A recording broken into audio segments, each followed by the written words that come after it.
Welcome to the Peacademia course on the basics of semiconductors. This lecture covers the second part of the Thyristor discussion. Let's start. By the time you finish this lesson, you will learn methods to trigger thyristors, thyristor transistor model, temperature dependency of the breakover voltage, and the transient behavior of thyristors.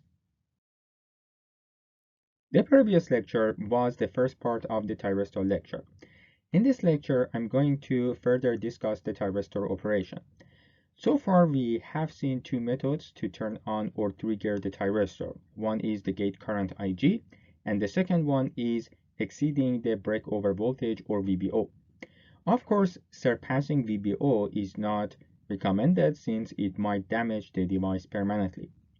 In addition to these triggering methods, there are two more options. The third option to trigger a thyristor is applying a pulse voltage between the anode and cathode that has a slope dV dt above the critical slope dV dtCr. The critical slope information can be found in the datasheet. The fourth option to trigger a thyristor is a pulse of photon emission. If a thyristor package is made in such a way that can absorb the photon emission, due to the generation process, the thyristor can get triggered. Although all these methods can cause the thyristor to turn on, the options 2 and 3 are normally destructive and must be prevented. And the fourth option is not common. As a result, the most valid option to trigger a thyristor is the first option, the gate current. When the thyristor gate is fed by a gate current, as I mentioned earlier, the top P layer will invert into an N semiconductor.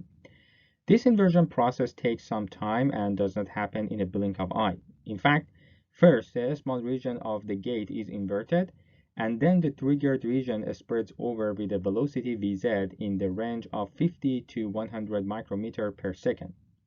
This spreading speed is very small. Vz is proportional to the square root of the current density, so we expect Vz to decrease or increase by the current flow. There are techniques to make the trigger spreading faster, including the gold diffusion and emitter shorts. With these techniques, a 10 micrometer per microsecond spreading velocity can be achieved. By carefully looking at the thyristor structure, we soon realize that we can imaginarily split the device into two parts and then connect their P and N- layers using two pieces of wire. By doing so, it is clear that on the left side we have an NPN BJT and on the right side a PNP BJT. We are already familiar with the circuit symbols of BJTs. As a result, the thyristor can be modeled using this BJT circuit. Anode is the collector of the PNP transistor and cathode is the emitter of the NPN transistor. By using this circuit, it is easy to say that the anode current IA is the sum of IC1 and IC2. From the BJT lecture, we know the relationship between the collector and emitter currents. Therefore, the anode current IA can be rewritten as alpha 1 IA plus alpha 2 IK. IK is the cathode current. IK equals IA plus IG. So IA can be again rewritten as alpha 1 IA plus alpha 2 IA plus alpha 2 IG. By manipulating this, the final equation to calculate IA is obtained. This equation is important since using it, we can obtain the triggering condition. If alpha 1 plus alpha 2 approaches 1, IA approaches infinity. So the triggering condition of the thyristor is alpha 1 plus alpha 2 to be equal or larger than 1. If this condition is fulfilled, the anode current has the tendency to go to infinity. The breakover voltage of a thyristor depends on temperature. According to this diagram, a VBO decreases when temperature increases. What we can see here is that at a junction temperature of 90 degrees, VBO curve bends and drastically decreases by temperature.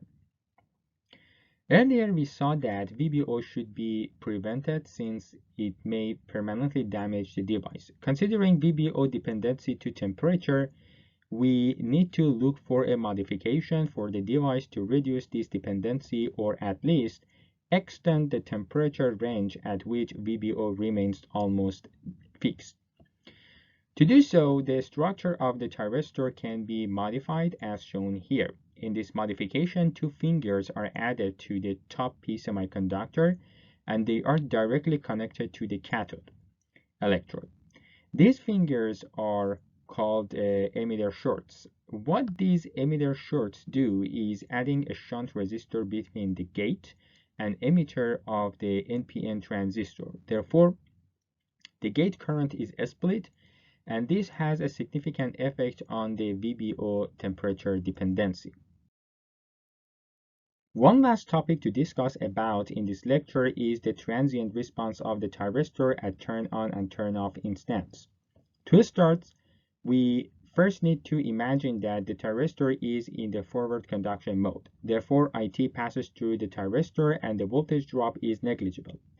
The thyristor can be turned off by the gate signal. It turns off only if the current theoretically becomes smaller than the holding current. Once the forward current becomes smaller than the holding current and crosses zero, the current through the thyristor becomes negative.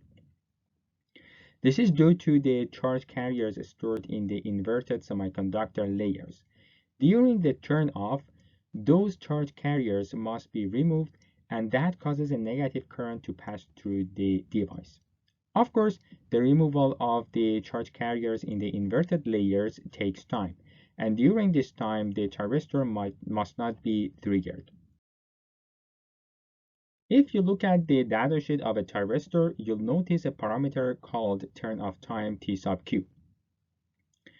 The turn-off time starts from when the current crosses zero. This is the minimum time that we have to wait before sending the next gate triggering signal or put the device under the forward blocking mode.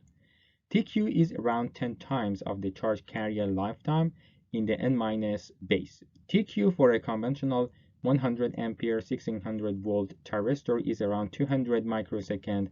However, if the same thyristor is treated by the gold diffusion, TQ can range from 10 microsecond to 20 microsecond. Once TQ expires, we are allowed to put the thyristor in the forward blocking mode. However, we need to be careful about the voltage slope dV/dt. This slope must be smaller than dV/dtc, or the critical voltage slope. Otherwise, the thyristor is triggered without any gate signals. In this lecture, I discussed methods to trigger thyristors, thyristor transistor model, temperature dependency of the breakover voltage, and the transient behavior of thyristors. In the next lecture, I will cover triac. Thanks for joining this lecture of Peacademia.